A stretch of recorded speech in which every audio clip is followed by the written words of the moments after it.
آج میری اور آپ کی حالت یہ ہے کہ آج ایک فیشن کے طور پہ یہ بات کہی جاتی ہے جی دین پہ چلنا بڑا مشکل ہے. میں پوچھتا ہوں دین پہ آج چلنا مشکل ہے یا جب بلال حبشی چلے تھے تو اس وقت چلنا مشکل تھا؟ آج تو ہم مسجد میں آئے تو قالین بچھے ہوئے تھے، گرم پانی دستیاب تھا، ہیٹر چل رہے تھے، اور ہم کہتے دین پہ چلنا بڑا مشکل ہے. ذرا ان سے پوچھو جن کی چمڑی بھی ادھیڑ کے رکھ دی گئی، جن کے جسموں کو لوہے کی ٹنگیوں سے چھید دیا گیا، لیکن انہوں نے نہیں کہا تھا کہ دین پہ چلنا مشکل ہے. حضرت بلال حبشی کو جو ہے وہ سنگریزوں پہ کھینچا جاتا ہے اور وہ کنکر ان کے جسم میں کھپ جاتے ہیں اور کھینچ کر کے پھر نکالا جاتا ہے. کبھی تپتے ہوئے کوئلوں پہ ان کو رکھا جاتا ہے. امیہ بن خلف چنگارتا ہے بلال رک جاؤ چمڑا ادھیڑ دیں گے، لیکن بلال مسکرا کے کہتا ہے تو تر شروع ہو کے گالی ہزار دے، یہ وہ نشہ ہی نہیں جسے ترشی اتار دے. اور بدنامی سے بڑھتا ہے محبت کا جنون، نشہ اتنا ہی تیز ہوتا ہے جتنی ہوا لگتی ہے. تو جو کرنا ہے کر. بلکہ بلال حبشی کو تپتی ہوئی ریت پہ لٹایا اور سینے پہ رکھا پتھر، اور بلال مسکرا رہے. اور کوئی شخص پاس سے گزرا، کہا بلال مسکرا رہے ہو اور یہ تمہارے اوپر اتنا ظلم اور جبر کر رہے ہیں؟ تو بلال حبشی نے جو جواب دیا، کہا تم بازار میں جاتے ہو نا مٹی کا برتن خریدنے، تو اس کو بھی ٹھونک بجا کے دیکھتے ہو کہ اس کی آواز تو ٹھیک ہے کہیں کچا تو نہیں ہے. کہا تم تو برتن بھی خریدتے ہو تو ٹھونک بجا کے دیکھتے ہو، میرا رب بلال کی خریداری کر رہا ہے، وہ ٹھونک بجا کے دیکھ رہا ہے کہ کہیں بلال کچا تو نہیں ہے. میں کہتا ہوں مالک خرید لے بلال کو، خرید لے بلال کو، یہ کچا نہیں ہے، تیری راہ میں جان بھی مارنی پڑی تو قربان کر دے گا. آج شور ہم نے ڈالا ہوا ہے، بڑا مشکل ہے دین کے اوپر چلنا. ذرا اس کی کہانی بھی پڑھو، ذرا اس کی زندگی بھی دیکھو کہ جس کی دونوں ٹانگوں کو دونوں اونٹوں کے ساتھ باندھ دیا گیا اور کہا پھر جا اپنے نظریے سے، ورنہ ابھی جب اونٹوں کو ہانکیں گے تیرا جسم چر جائے گا اور دو حصوں میں تقسیم ہو جائے گا. اس نے کہا کر لو جو کرنا ہے. اور جب اونٹوں کو ہانکا لگایا گیا، ہمیں تاریخ بتاتی ہے کہ جب اس کا جسم چرنے لگا اور سرخ سرخ قطرے گرنے لگے تو ہماری عقل تو یہی کہتی ہے کہ اس نے چیخوں سے آسمان کو سر پہ اٹھا لیا ہوگا، لیکن ہمیں تاریخ نے بتایا جب تک زباں بولتی رہی اس کے لبوں پہ یہی تھا، فزت برب الکعبہ، فزت برب الکعبہ، کعبے کے رب کی قسم میں زندگی کی بازی جیت گیا ہوں. آج شور ہم کر رہے ہیں، یار ہم سے تو وہ عورت اچھی، ابھی دور کی بات نہیں ہے. اقبال نے نظم کیا، وہ ایران کی طاہرہ نامی عورت جس کو ایک کنویں کے کنارے کھڑا کیا، اس کے سامنے اژدہا ڈالے اس کنویں کے اندر اور بچھو ڈالے اس کنویں کے اندر. کہا پھر جا اپنے نظریے سے ورنہ اس میں پھینک دیں گے تجھے. اس نے کہا مجھے ایک رات کی مہلت دے دو. کہا جا دی. رات گزر گئی، پھر وہاں لے جایا گیا، کنویں کے کنارے کھڑا کیا گیا. وہ کنواں جس میں اس کے سامنے بڑے بڑے سانپ اور اژدہا ڈالے تھے. کہا پھر جا اپنے نظریے سے ورنہ تجھے دھکا دے دیں گے اور یہ سانپ تیری بوٹیاں نوچ لیں گے. اس نے کہا پھینک دو. کہا تو نے رات سوچا نہیں ہے؟ کہا میں نے سوچنے کے لیے رات تو نہیں مانگی تھی، میں نے رب کی عبادت کے لیے مانگی تھی، میں نے تو استقامت طلب کرنے کے لیے مانگی تھی، رب سے یہ عرض کرنے کے لیے رات مانگی تھی مالک عورت ذات ہوں، اور میرے سامنے اتنے سانپ اور اتنے بچھو پھینکے گئے، اور جب میں ڈالی گئی نا اس کنویں میں تو وہ میری بوٹیاں توڑیں گے، مجھے ڈنگ ماریں گے، کہیں ایسا نہ ہو کہ میری چیخوں کی آواز غیر محرم سنیں اور پھر وہ تمسخر اڑائیں اس پہ، اور محمد عربی کی امت کی ایک باندی پر وہ تمسخر اڑائیں اور کہے اڑائیں. میرے مالک مجھے صبر دے دے، مجھے حوصلہ دے دے.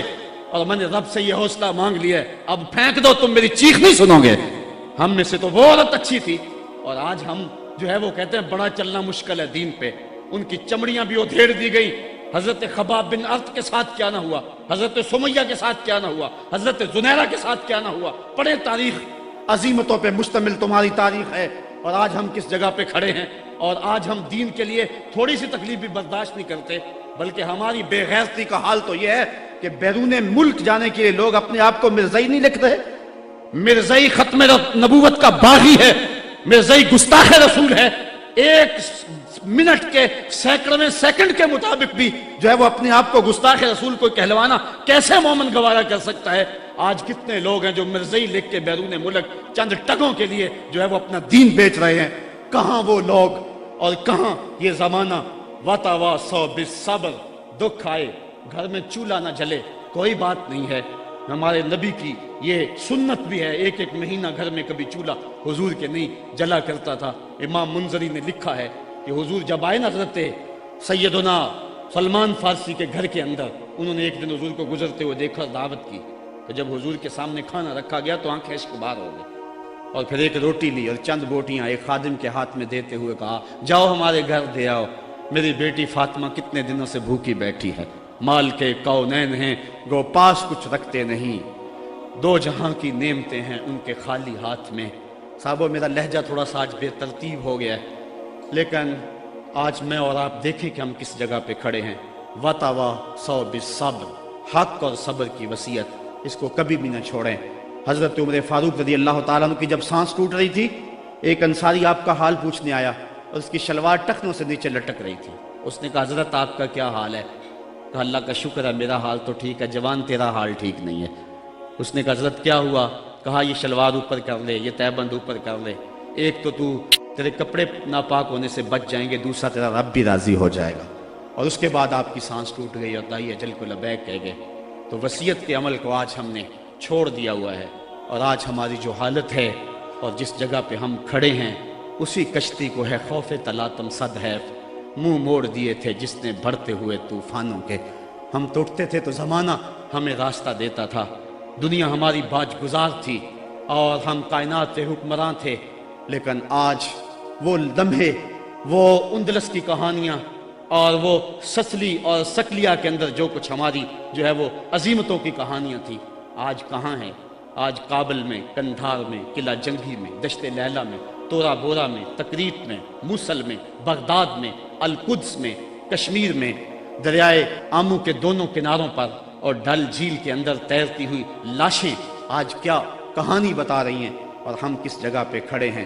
صاحبو ہمیں پوری طرح سے یکسوئی سے آگے بڑھنے کی ضرورت ہے، اور سورۃ العصر ہمیں جس سمت بلا رہی ہے یہ اس عصر اور اس زمانے کا تقاضا ہے۔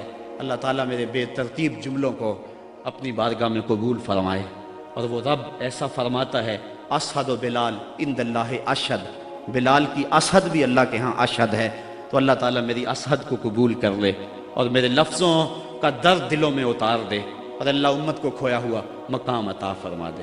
کار ما آخر شدو آخر زما کار نشد، مشت خاک ما غبارے کوچائے یار نشد۔ ورنہ جی تو نہیں چاہتا تھا کہ بات کو چھوڑوں، جی چاندہ اس رات نو میں محشر دی فجر تک روک لواں، جے وس چلے میرا تے سونے نو حشر تک روک لواں۔